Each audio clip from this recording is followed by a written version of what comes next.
Hey there, I'm so glad you're here.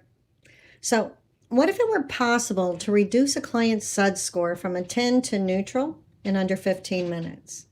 Without re traumatization, without prolonged exposure, and without shutting down dissociation? I want to pause here because this isn't a theoretical question. Aldana shares, in my pilot implementation of quantum therapeutics, I observed large clinically meaningful reductions in PTSD and depressive symptoms.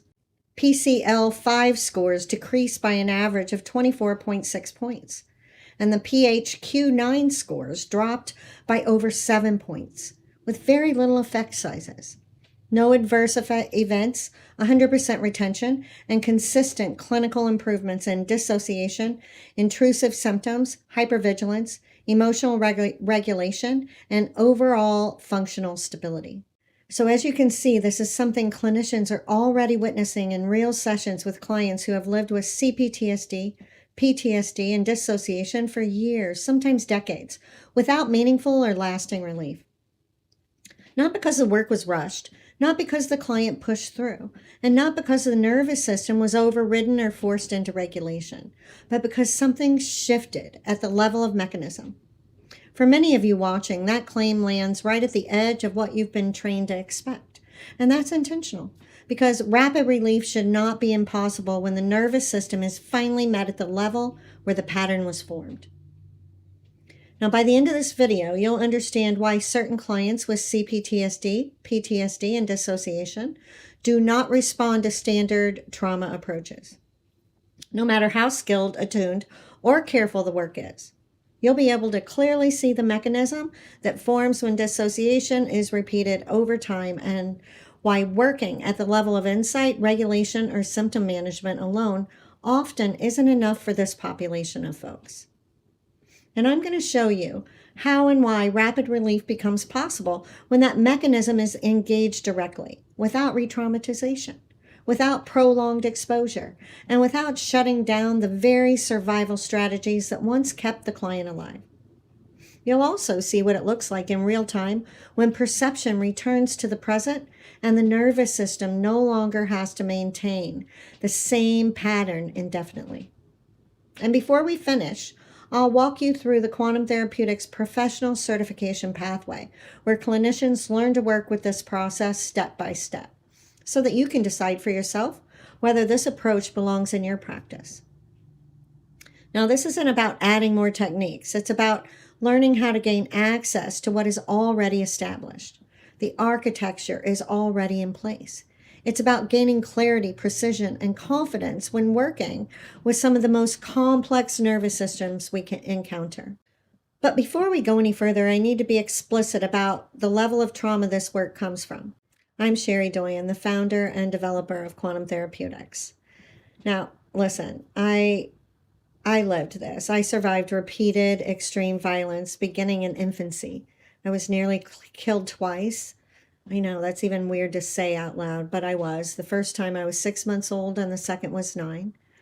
And all the violence was observed, which adds to the depth of the normalization around these experiences, right? And this is so common for these folks. So I had 3 sexual abusers, my father, my uncle, and their best friend.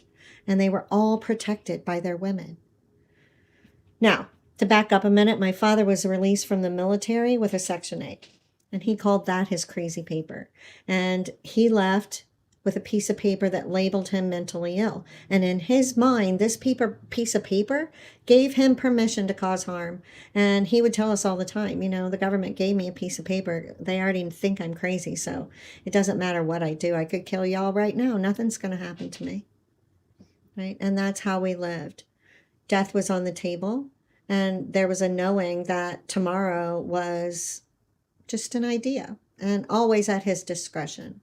My first incident, as I said, happened when I was a very young child. I was 6 months old. And the experience was burned in my brain from above, right? And as if I were watching a movie and witnessing.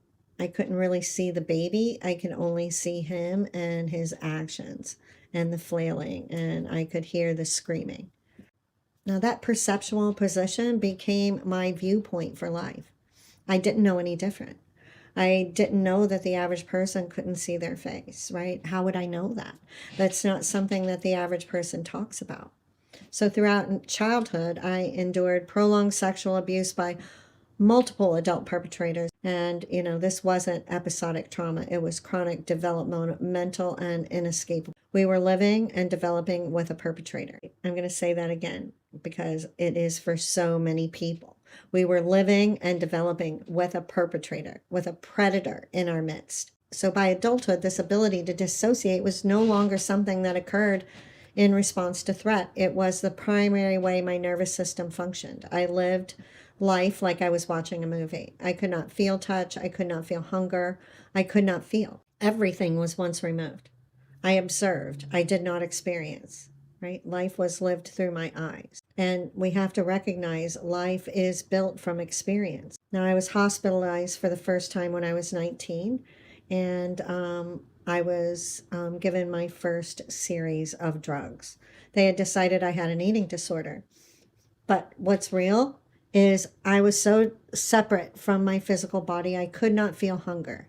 And I weighed about 98 pounds, the best times of my young adulthood, 105. I entered therapy after the birth of my first child. I got married, moved away from my hometown, out of the house, of all the crazy stuff. And I had my first child within the first year. I had moved away from home. And let's be clear, I probably had Stockholm because, being implanted in a situation that had potential for good, sent me into an absolute tailspin, right? Feeling that child growing in me, the flashbacks started, the night terrors, right? I was triggered by everything. And, I was living with a man. I was, expected to be a wife. And I oddly just wanted to go home. I just wanted to go home because nothing was working. Nothing felt right in this new environment. I didn't know how to function. Everything I did or said felt like it was met with resistance at every corner. Now, I remained in treatment in various forms for most of my life. I worked with biofeedback, behavioral psychiatry, insight-based therapies, long-term trauma-informed care, and I did it all. I did exactly what was asked of me. I spent most of my life just drugged out of my mind. I could barely function. My body was falling apart. My mind was riddled with disease and medications, right? I had countless specialists and none of them spoke to each other. Each diagnosis was instead treated as a separate event, and each system was addressed in isolation. So what was happening to my body was never understood as the structural deterioration of the whole of my being. It's common sense the depth and effect of the experiences would radiate out and affect everything to some degree. So by that point, my body was failing. No one could figure it out. I was having brain scans, body scans, hospitalized, so many things, these seizures, what looked like neurological events. And the most disoriented realization was that, the healthcare system itself had become just another source of trauma. I had never felt more invisible. Therapy gave me language and it gave me understanding, but it didn't give me completion. The cycle still ran. My body still continued to deteriorate. And talking about what happened over and over was not changing what my nervous system was still doing. Instead, it just made everything worse. I left bleeding and raw until eventually calluses grew, which helped on the outside. But underneath, those programs were still running and creating decay at the foundation. At that point, it became very clear. If I was going to keep breathing, I had to find another way. I was no longer willing to relive what my system had already survived. I mean, let's be real. If you have a car accident and you total that car, like you run it into a tree, it's not just the bumper and the chassis that's messed up. It affects everything that makes that car a car. So the same with a person. Like, we can't expect that this child is going to go through all of these collisions without it affecting their system, like in every avenue of what makes us human, or behaviorally, mentally, physically, spiritually, and energetically. So for me, by this point, my body was absolutely failing. Like I was dying and no one could figure out why. And, the most disorienting realization was this, that the healthcare system itself had become another source of trauma. I had never felt more invisible. Therapy gave me language and it gave me understanding, but it did not give me any sort of completion, right? The cycle still ran.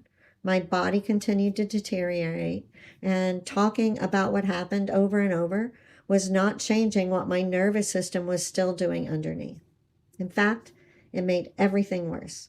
I left each session bleeding, and raw until eventually calluses grew, which helped in appearance on the outside, but underneath everything was in decay. Everything was just scotch taped together just so everybody else would feel like I was doing well, right? So at this point, it became very clear. If I was going to keep breathing, I had to find another way. I was no longer interested in talking about it. I wanted to know what to do about it, right?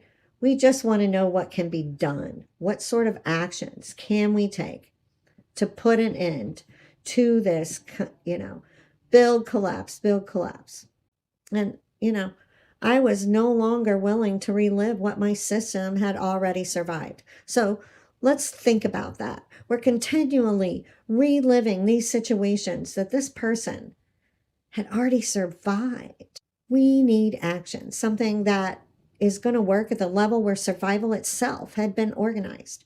That necessity is what gave rise to quantum therapeutics, and not as a critique of therapy, really, not as a rejection of trauma-informed care, not at all, but as a way to make it all be over and to create some very clear distinctions, right? As we move through this, as to what sets these people apart. So can that work be done directly with what saved me in the first place, that mechanism of dissociation? So completion could be actually achieved. Now, what I did not realize at the time was this, that the same pattern I was trying to name in myself was already showing up in clinical rooms everywhere, which brings us to the shared struggle clinicians we all recognize immediately. If you work with trauma long enough, you know exactly these clients that I'm talking about. These are not just resistant clients. They're not avoidant and they're not non-compliant. They're insightful, motivated, and deeply, deeply aware. They've done the work. They understand what happened to them. They can track their triggers. They can name their parts. They can tell you exactly when they leave, and still, when activation hits, they're not in there. There's no access to the present moment, no access to what they know in their adult, grown-up life, no access to choice. Now, we know this is often where we're starting to feel strain, because what we have to offer often is coping tools. We introduce stabling practices. We orient, we ground, we regulate, we give them, tools like tapping. Well, let's just be real. Nobody wants to sit in a restaurant full of people and be tapping. Nobody wants to be in a situation that their entire existence is formed around coping. That's not life, right? That's not life. No one wants to go around in a strategy for how to keep themselves okay minute to by minute. That's just not what it is. That takes away from what life is lived. Life is lived in the experience. And if we're having to observe ourselves to that degree, we are not living. So, we have to recognize if all of our energy is spent on coping, right? Our lived experience becomes the coping. All the attention turns on the self, and everyone else, is attention is on ourselves, because we're sitting there tapping, trying to be normal in a situation that's not normal. It's not normal to sit around and tap on oneself, right? So these coping mechanisms, we're going to put them aside. We want this person to actually start living. Life happens in lived experience. And sometimes these things help for a while. But with this particular population, we often encounter a kind of resistance we can't quite name. It's not avoidance, it's not defiance, but something structural that doesn't respond to insight or safety alone. Progress becomes incremental instead of relieving. And both you and the client are left managing a pattern that never quite completes. These are the clients that many of you have to refer out. Many of these clients are medicated, labeled, and unknowingly invalidated, not because anyone intends harm, but because that mechanism driving their experience has never been directly addressed or named. And that tension between knowing and not being able to intervene precisely is the shared struggle this work emerges from. Now, most folks working with CPTSD, PTSD, and dissociation are well trained. We use EMDR, we use IFS, we use talk therapy and cognitive approaches, we use behavioral interventions, we use exposure-based work, we assess readiness, we stabilize, we pace carefully, we prepare clients for the work. And for many nervous systems, these approaches can be helpful. But when dissociation is the primary survival strategy, the experience is often very different. Clients can reprocess a memory in EMDR and still get triggered by said memory later. Now, comes in from Elizabeth. I have to tell you, I just finished a session with one of my clients who has been really giving me a hard time. It's been about 4 months now that I'm working with her on the trauma, aka sexual abuse, from her stepfather and mother blaming her. I have only been able to bring her SUDS down to a 2 or 3 with EMDR. And it wasn't holding because she had to keep coming back, right? And she didn't like brain spotting and she was feeling frustrated. She's been the only one that I was really having a hard time with. She said that, but we've got numerous of these from her, right? Now, today, I did a quantum jump on her on the fear she reported she had when having to go to the area of her childhood home this past week. After I brought her back, she reported she didn't feel the fear anymore. She reported feeling different. I'm so excited for her. This is a person who doesn't know what happy looks like. She actually had a smile today after we were done, and this was definitely a breakthrough. So you see how this works. These people are having true, honest breakthroughs that hold. In different therapies, parts can be named, mapped, and dialogued with, and still fragment under stress. Insight can deepen through talk therapy, while access to the present moment remains unreliable. Exposure can reduce fear in one context, only for symptoms to surface elsewhere. So where is the completion? For this population of people, the benefits are often partial and fleeting. Relief comes and then it goes. And the time investment is significant. Months turn into years, years turn into maintenance. Both the clients and the clinician can feel the quiet cost of that reality. Now, these approaches are designed to work with content, memories, beliefs, behaviors, internal relationships. They're not designed to work directly with the action of dissociation itself. So the nervous system may tolerate the work, cooperate with the work, or even improve temporarily, while still relying on the same exit strategy when threat is perceived.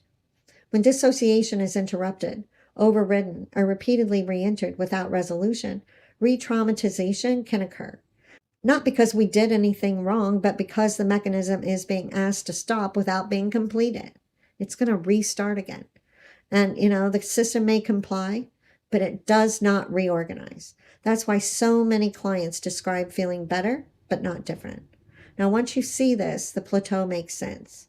For me, that plateau had a body count. Medication entered my life around 19, and from there, it accumulated slowly, logically, responsibly, until I was taking 11 medications daily. Each one addressed a symptom. None of them changed the patterns. I had understanding, I had language, I had insight. I'd been in therapy in one form or another for over 30 years. I'd tried biofeedback, behavioral psychiatry, insight-based therapy, trauma-informed care. I could explain what had happened to me in exquisite detail. I watched therapists shrink back in horror at my story. Yet nothing changed for me in my lived experience. The cycles continued. The exit still happened, and my body was paying the price for a system that had learned how to survive brilliantly, but had not gotten the message that the horror was now over. That was the moment the question changed. Not why did this happen, but why is this still happening? And what would it take to actually finish it? Now, I want to begin to introduce you to some of the women that you will get to know intimately through the course, should you choose to join us. Teresa. Teresa was a victim of human trafficking. I started working with her right after she was rescued. Now, you're going to meet her inside the course. Her entire case study is in there. She was in Mexico. Just think about this. This woman was rescued from human trafficking. We worked for 3 or 4 months, and we were doing a retreat in Mexico with practitioners and a few clients that had graduated and were doing really well. And to prove to her what she was capable of, I invited her admittance to this retreat. I knew that she would be received amazingly by the women, and it was a huge challenge for her to get on an airplane, right? Go through what it took to pack and feel like she could show up and look the part and feel like she was a part of what was happening. Now, she showed up on her tippy toes, like she was just, barely like able to keep her feet on the ground and I don't mean from excitement. I mean just airy, flighty. And by the time she left, her feet were on the ground. Then last year, we took a group of women to Ireland, and she joined us there as well. So Teresa is doing quite well. And these amazing women that you will see throughout the course have given us permission to use their sessions to help educate you guys in this process.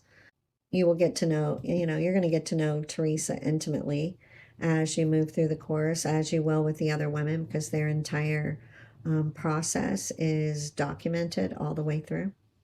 So in the quantum therapeutics framework, dissociation is understood as a repeated survival action, not as a concept or an idea. Life is lived through experience, right? It's not an idea. And this experience is their lived experience, not yours, not mine. So when that distinction's made, that the work shifts fundamentally, because instead of asking, how do we process this safely? The question becomes, how can we bring this brilliant mechanistic action into consciousness and off of autoresponder? Quantum therapeutics is built on this distinction.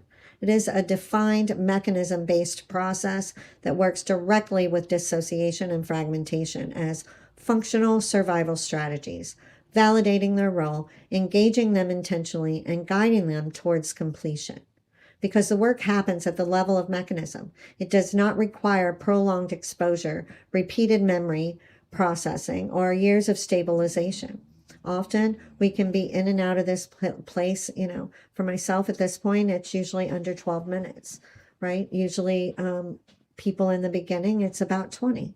So it's not like this person is anguishing in their story and repeating that story years after year. So relief is not dependent on endurance. It's dependent on the precision, right? Your precision. When the action completes, the nervous system no longer needs to repeat it. And when that happens, relief becomes both real and durable without re-traumatization and without asking the client to relive what their system learned to escape. At Quantum Therapeutics, 3 foundational questions guide our work. They drive our exploration and ultimately lead us to the critical question. What can be done about it? Really, truly done in action. And that brings us to the first pillar question. Why do so many people experience childhood trauma, yet only such a small percentage develop CPTSD? Trauma does not equal PTSD, and complex trauma does not necessarily equal complex PTSD, right? It does not. And that is a very structural distinction.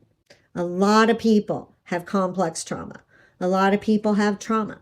Not every soldier that goes off to war ends up coming back with PTSD. And not every child that experiences childhood trauma ends up with complex PTSD. That distinction is something that is so important in validating those that do. Now, most trauma frameworks implicitly assume that exposure explains that outcome, right? Assessment and treatment often focus on the severity of the abuse, the duration of the neglect, number of adverse events, developmental timing. But there, similar treatment models are applied broadly, processing traumatic content, stabilizing effect, building insight and narrative coherence.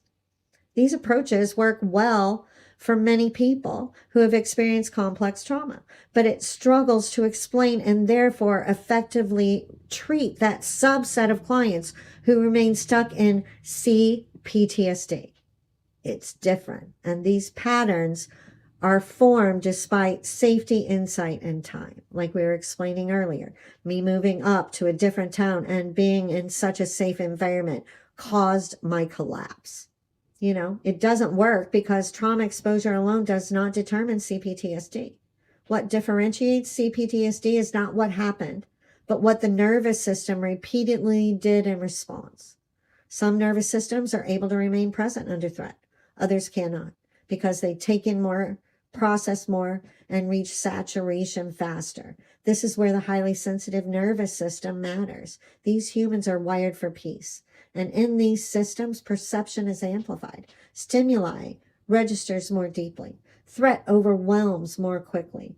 Leaving in the wake of the wise with no answers. When presence becomes unsustainable, dissociation is not a choice. It's the only available action. Fight, flight, abandon the body. So if dissociation becomes the primary survival action, and that action is repeated across development, it reorganizes perception, memory, identity, and time. Not because the system is weak, but because it's adapted efficiently. Without identifying this repeated action and the nervous system architecture that required it, treatment targets effects rather than the cause.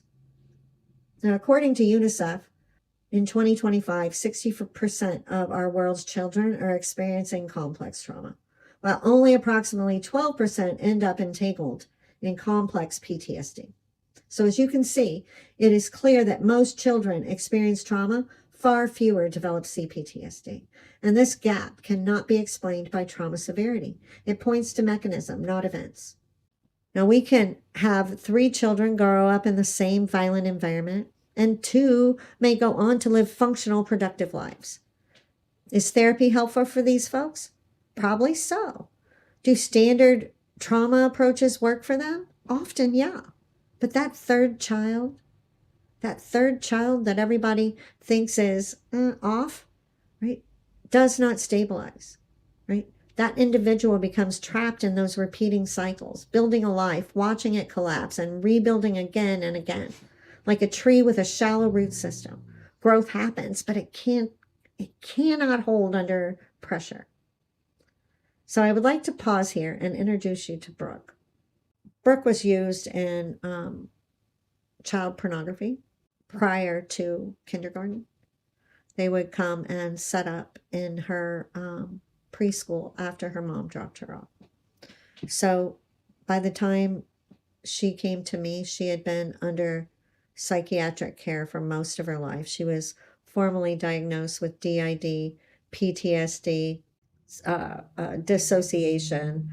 She was losing all hope that life could ever feel different, free and enjoyable, because I was scared all the time, she says, and dealing with PTSD as well as dissociation for so long.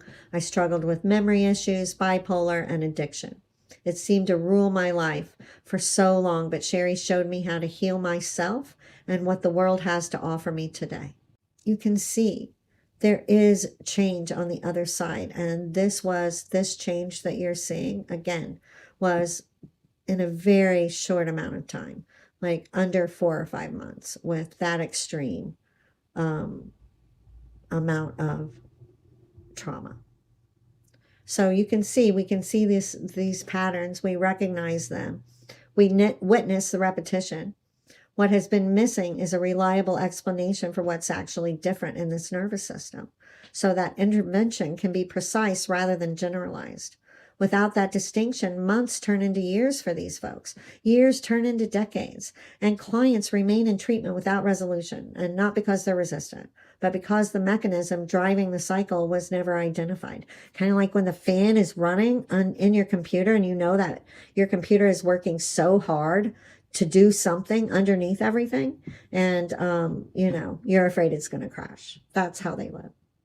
So after years of research, working step by step in the shelters, side by side with survivors of human trafficking, testing the mechanism with each new discovery, it became clear CPTSD and complex trauma are not the same thing, and treating them as if they are is a trauma in and of itself. We don't lump trauma and PTSD together, and we owe these folks the courtesy of the same clarity, separation, and precision in treatment. Quantum therapeutics reframes CPTSD. It's not about what happened, but about the repeated dissociative action and fragmentation that reorganize the nervous system. This doesn't invalidate trauma-informed care. It clarifies which nervous systems require a different approach. So by identifying CPTSD at the level of mechanism, clinicians can see when standard approaches are likely to plateau and when a method designed to work directly with dissociation and fragmentation is needed. This lets intervention become precise rather than generalized, reducing unnecessary time in treatment and minimizing the risk of re-traumatization. So let's be real. We live in a world right now where the new numbers in the United States are 1 in 3, 1 in 5 children are being sexually violated. And that's not even talking about other abuse. At this point, there is no risk of losing butts in our seats. Let's come at this with a defined action that can truly put these people back on their feet and live in life. Through years of discovery and research, I literally, guys, traveled the world and back, having exhausted every option that the traditional world had to offer. And each new discovery brought a piece of the puzzle. But the real clarity came in the trenches, working in shelters and alongside survivors of human trafficking, some facing traumas that most could never imagine. What I saw again and again was this. Many of these survivors were already in therapy, Medicare supplemented, talk, behavioral exposure, you name it. Some can take in new information and move forward, but others just spun, caught in cycles, unable to integrate or stabilize no matter what was offered. Those cases became my obsession. What separated them? And could quantum therapeutics unhook those survival mechanisms and make lasting change possible at this depth of trauma? So step by step, with every incremental breakthrough, quantum therapeutics became something I could duplicate and teach, independent of me, without re-traumatizing. And as I studied, tested, and learned, it became clear. For any approach to be truly effective, it must allow people to remain present to their lives, not stuck in endless processing, not forced to revisit old wounds over and over. That's why QTX is intentionally simple. It's intentionally simple to use and designed to weave seamlessly into any practitioner's current practice. This mechanism-based approach gives people, especially those who don't respond to what's currently out there, a real actionable option. Now, I want to introduce you to Melanie, and you're going to meet her inside the course as well. And she was willing to allow me, to videotape her session. She found me in a magazine. Her mother was struggling greatly, and they were living together with her child. She showed up at my doorstep asking if I would help her mother. And as we moved through this, they were struggling financially and, happily agreed to allow us to videotape her and her mother's sessions so that you can learn the depths and complexities of growing up in a nest of incest. Her first birth was very traumatic, and she, with all the sexual abuse, felt very violated, and it was a very difficult time.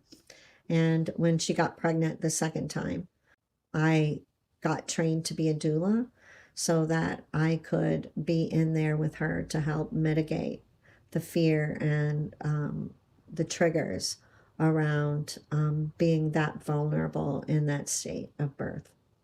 Now, what this does for us as clinicians, we have a clearer assessment, there's less guide work, fewer plateaus. And for clients, there's relief that actually makes sense, progress that holds, an experience of being understood rather than managed, and completion. They begin to feel change and they begin to see that life can be different for them. Now, on to our second pillar question. If I'm not in here, where am I? And what is it that's not in here? On my final psychiatric appointment, my psychiatrist brings me in and he sets me down. Now this was back in the day where psychiatrists still did talk therapy. I'd been working with him, I don't even know how long, years. And he said, Sherry, I need to talk to you. And I'm like, oh, okay. He said, Sherry, I just don't know how to help you any further. And I'm sure my mouth dropped because I'm thinking, oh my God, here we go again. I'm like beyond help. And he followed this up with, all I know is you're not in there. And he did a wave at my body like that. And I just looked at him and I said, what do you mean I'm not in here? He said, I don't know. I don't know, Sherry. And I said, okay. I said, so if I'm not in here, where am I? He said, I just don't know. He said, what I do know is that you've been a very good observer and all of your movements and facial expressions are on par, but you're just not in there. And I said, but what is it that's not in here? And he said, Sherry, I just don't know. He said, I don't know. I just don't know how to help you. You just feel empty. And I was like, yeah. Now that moment did not reflect a lack of care or effort on his part. It revealed a lack of operational framework. There was no way to answer the most basic dissociative question. If presence is absent, where has it gone? And what remains behind? Now that gap is still present in much of our clinical language around dissociation. Most descriptions of dissociation are conceptual. And listen, let's be real. We do not live in concept. And as a client, that frustrated me so much. It's like, okay, you're telling me all this stuff that means absolutely nothing to my life. How do I fix it? What do I do different? And, they read like something extraordinary, a dramatic alteration of consciousness, a clear break from reality, an observable state change. What does that mean? It means nothing.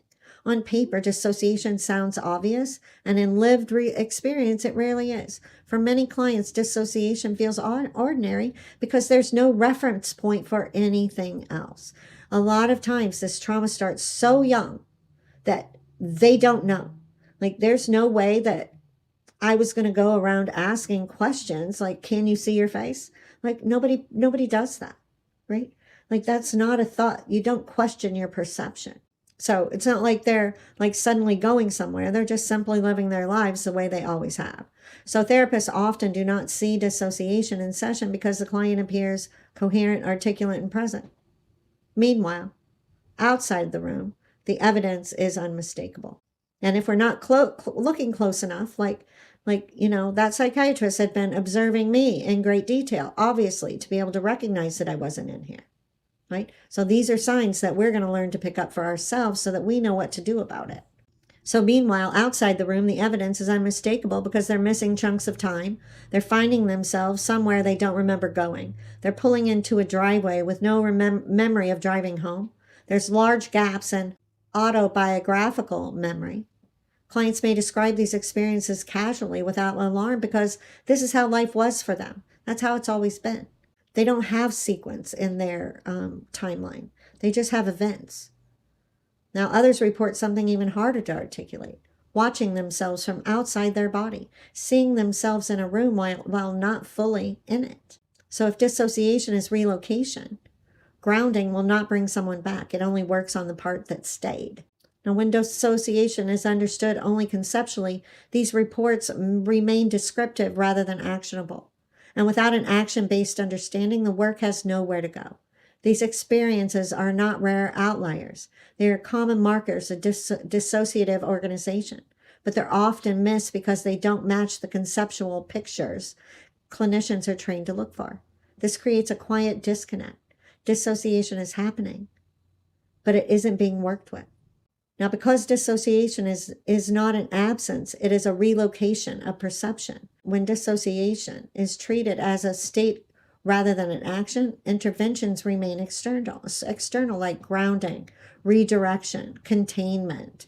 These approaches can stabilize the nervous system, but they do not resolve the action that keeps repeating. Now, without understanding where perception relocates and what remains behind, the work can circle indefinitely. Emily. Emily is so brilliant, and right now I'm just going to pause here and I'm going to let her tell you in her own words what it was like to feel like herself for the very first time. I guess I got the best life out of it. And because today I'm living my best life. I am the happiest, and I can look back years from now, it's this was the process I'm supposed to be on, and this is where I'm supposed to be at now. I'm a lot happier. I am not who I was back then. They always say, oh, you're different, which is good because everybody knew how difficult things were for me and how much I tried to please others, and now they're like, you're you. You're able to fully be you. Yes, and I can actually be accepted. And it was amazing because I moved from my hometown. I got to meet new people, and I've actually been accepted in places. And everybody, and I always tell everybody, it's I wish you could have met me back then because I am not who I was now. So if I could do it again, I would. I mean, isn't she fabulous? I mean, she's so fabulous. Emily was struggling so much within her family. At the point I began to work with her, she came and actually lived with me for a month, 6 weeks, so that I could truly observe her behaviors and work with them intentionally, moment by moment. You can see how these clients who with dissociation routinely report watching themselves from a distance, hearing but not being fully present, knowing what's happening without access to choice. These are not metaphors. These are consistent, repeatable descriptions of perceptual displacement. Yet most models lack a way to work with that displacement directly. So back to that moment with my psychiatrist. That moment wasn't devastating because he failed. It was devastating because there was no framework for answering the most basic operational question dissociation presents. That was a jump off the bridge moment, right? So if someone is not fully present, where are they? And what is missing from the body when they leave? Now, those questions took me around the world and back because I was literally looking for me. Solution, right? I wanted solution with actionable steps, right? Now, quantum therapeutics approaches dissociation as a functional survival relocation, not a deficit or disappearance. The work does not force presence. It does not override dissociation. It does not demand grounding before access is possible. Instead, it engages dissociation intentionally, tracking where perception has gone, what remains behind, and how to support re-entry through completion, not coercion. This does not contradict existing trauma models. It fills the gap they were never designed to address. Now, I'm going to tell you another quick little story. The moment I was accidentally reunited with my body. I was in an astral travel class because I was just taking classes and getting certified in a bazillion different things that my attention was drawn to in the search for these answers.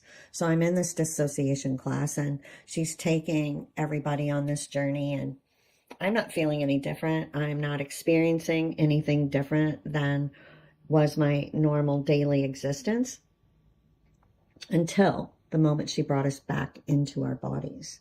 And that moment changed my life forever because I understood the action that I was taking to empty myself and not be present in overwhelm. I understood that at that moment, that dissociation was relocation rather than absence, right? And at that moment, the work changed completely. And the question stopped being, where am I? But instead turned to, how do I get back in? And how do I stay in? And can that be something that I can take charge of?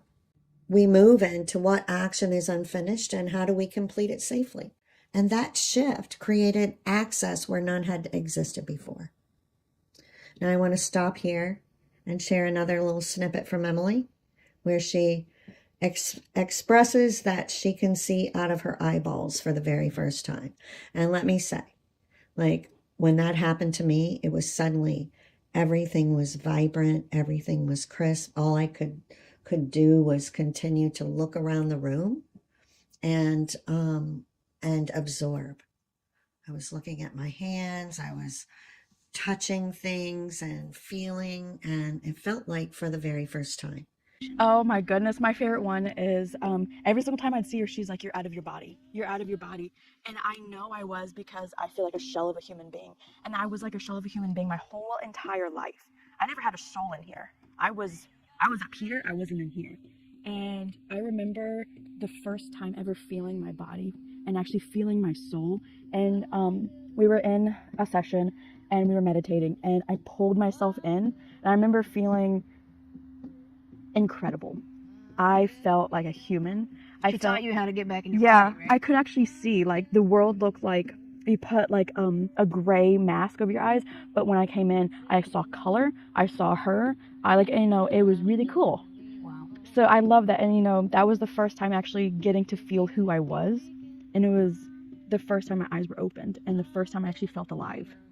So, as you can see with Emily here, perception returns, and not through effort, not through reliving trauma, but because an action that had been running for years was finally completed. It was over, right? And this gives us a way to work with dissociation directly. Less uncertainty in sessions, more confidence when clients leave. And for the client, they have restored access to presence, to now. Right? I used to always get so frustrated with the Eckhart Tolle, his idea of being present and in the now. And it's like, how do you do that? And this is how, right? And at this point, we have choices where there were none, relief that does not require reliving the past. And from here, life becomes real and tangible, tactile. Now on to pillar 3. Why would a person's body be deteriorating from something labeled mental illness? Now, obviously, what's being done now is not working. In most clinical settings, physical symptoms are treated as adjacent to or downstream from mental health. Clients with CPTSD and dissociation are often told the body is reacting to stress. Symptoms are psychosomatic. Physical issues should be handled separately. Mental health is treated in one lane, physical health is treated in another. Even when clinicians acknowledge mind-body interaction, the work remains divided. Therapists already believe the mind and body are connected. Agreement is not the issue. The issue is confusion. Therapists see clients improve emotionally while the body gets worse. Insight increases, emotional language expands, coping skills improve, and yet migraines intensify. Gastrointestinal issues escalate, autoimmune symptoms flare, and neurological disruptions appear. No one explains why this happens, so everyone treats it as separate. The therapist continues emotional processing, the physicians manage physical symptoms, and the client's left living in two systems that never fully speak to each other. And let's be clear, like, the doctors and specialists aren't speaking either, so everybody has a little piece of this puzzle and they're not talking. So without an operational framework that explains how dissociation reorganizes perception and physiology together, the divide persists. But not because we don't care, but because they were never given a model that integrates mechanism across both these lanes. Now, because dissociation, this immediate exit, is not a psychological event that happens independent of the body. Instead, the body is being left with only a fragment of its life force to walk, talk, and function like a semi-normal human being. Dissociation is an out-of-body experience. Dissociation is a repeated survival action that throws the entire system into disarray. It is the ultimate fight-flight. Abandon the body. We need to get out of here. It's not safe. So when awareness leaves the body, repeated over time, the body does not stop functioning. The awareness has to, or the life force has to keep fragmenting to a degree to where there's something to stabilize behind to keep the breathing going, to keep muscles moving, to keep life running. That fragmentation carries a cost. Over time, systems begin to show signs of strain. Visible signs begin appearing on the outside. The body pays the cost. I had a doctor recently. I was having some neurological symptoms, even of today. And he said to me, can I see your teeth? And he looked inside my mouth and he was like, oh, you have PTSD. And I said, how would you know that? Because your teeth are all broken. So that's the degree in which our body has to adjust to be able to carry these burdens. So long-term dissociation costs the body energy. Fragmentation has a physical price. The longer these survival actions run, the more the body pays. It's not a matter of mindset or willpower. There is a real physiological toll. Clinicians consistently see higher rates of autoimmune conditions, chronic inflammation, exhaustion that does not resolve with rest, pain syndromes without clear structural cause, in clients with long-standing CPTSD and dissociation. These patterns track with repetition and duration, not mindset or willpower. Clients and clinicians both witness these effects, but without a mechanism-based framework, the true source goes unrecognized. The cost continues to build. Now, we see Vanessa using quantum therapeutics and saying how it has changed how she works with dissociation, CPTSD, and PTSD. Instead of helping clients manage symptoms, I'm watching real relief happen. Clients often arrive skeptical. Then we do the first quantum jump. The symptoms they've lived with for years resolve. The shift is immediate and unmistakable. What surprises me most is that the clients begin making healthier choices without effort. Their nervous system simply reorganizes differently. And as a clinician, it's powerful to witness clients move out of chronic chaos and into stability, freedom, and choice. Now, clients may make emotional gains in therapy while other physical healths continue to decline. They regulate better, they understand more, they cope, and yet fatigue deepens. Pain persists. The body does not rebound. This is often treated as unfortunate but unrelated. In reality, it is coherent. Quantum therapeutics does not treat physical symptoms as secondary or symbolic. It understands them as downstream effects of repeated dissociative organization. When dissociation is approached as an action and that action is supported toward completion, the body no longer has to compensate in the same way. This is not forcing regulation. It's allowing redistribution. So as alignment was gained throughout all of my systems, my body began to heal. Many of the autoimmune issues healed. Fibromyalgia, restless leg, chronic fatigue. My blood pressure had been so low that I could barely move, like I was fading away, and today I am quite alive. I'm still living with the consequences of years of imbalance, but today I'm quite pleased to declare I feel better than I can ever remember. Now, we don't start out with the goal to cure disease. The goal is to stop the survival patterns. So when the body finds coherence across the system, when survival mechanisms no longer force consistent misalignment, life force returns. And with coherence, the body finally has enough energy to stop fighting itself and begin to heal. So misalignment over time creates widespread problems. Think of it like a car out of alignment. If the shaking is never corrected, the stress will eventually cause breakdowns in parts that once worked just fine. And some of those breakdowns may be repairable, and some may adapt to keep the system moving forward. And some may resist full realignment, even after the main cause is addressed. It's much like chiropractic care. Old injuries require a longer rehab period before the body can truly hold a new alignment. Some will come back into their original healthy formation, and others won't. But for everyone, when the underlying stress pattern changes, the possibility for healing and lasting relief finally opens up. That's what I witnessed with Sarah. Sarah was struggling with Hashimoto's. She was very clear that she had a lot of underlying issues, emotional issues that was adding to the struggle. So she came into the CPTSD program, and by the end, she claims her Hashimoto's to be no more. Right. So, as she came in, and she was very clear that it had to be something emotional. Like my first question was like, what was childhood like, right? And as she began to explain her volatile, dismissive relationships with her mother, we worked through the QTX protocol, and within 3 months, she was cleared of her Hashimoto's diagnosis. Her claim is that she was cured, and still 10 years later, she reports no Hashimoto's. For clinicians, quantum therapeutics gives us a coherent map for the work to be done, where every physical pain, symptom, or patterns become an entry point to understanding what needs to be resolved. So there's fewer unexplained plateaus and way much more to celebrate. When the alignment is restored across nervous system, mind, and body, physical healing often becomes a celebratory byproduct, but not the main goal. So integrated treatment logic, where there's no more splitting clients into physical or emotional lanes, the work becomes unified, precise, and actionable. And for clients, relief that is embodied, not just a shift in mindset, but changes that can be felt in the body, in everyday life, in every facet of what makes us human. And the symptoms that finally make sense, no more mystery pains, no more chasing diagnosis that never quite fit.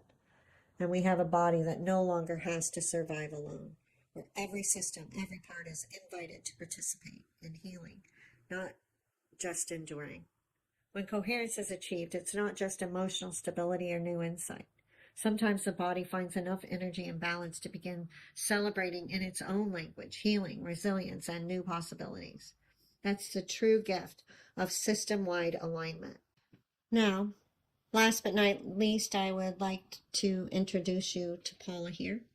Paula, this beautiful soul, was the product of incest, and she came to me. Her body and mind were in a terrible place.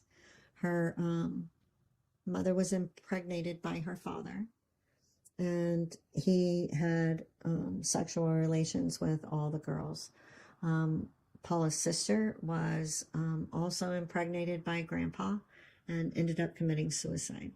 So this family, now Paula is Melanie's mother, and we spoke about her earlier. And this family, the depth of the violation is extraordinary.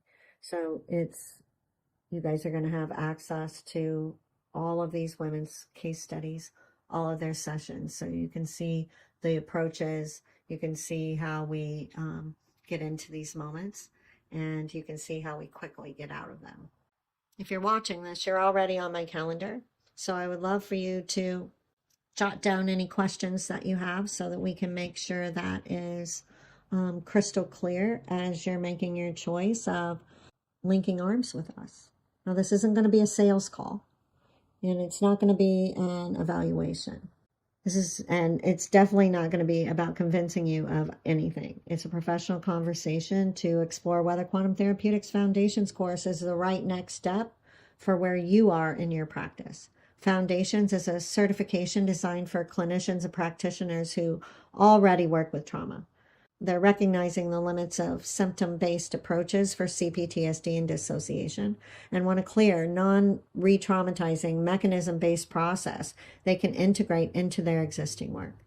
Now, this training is not a fit for everyone, and it is not meant to replace your existing work, right? It is used for crisis intervention, right? It's used for those moments when a person is in deep struggle and we know that they need to have completion in these cycles. It's definitely not a technique that we apply casually, and it's not about adding more content to an already full toolbox. It's for practitioners who are ready to deepen precision, reduce plateaus, and work with dissociation in a way that is both effective and sustainable. So I'm excited to see you in the call and have your notepad pad ready with your questions, and we'll walk through everything, all of your questions. We'll talk through your practice, and together we can decide whether foundation is the right entry point for you.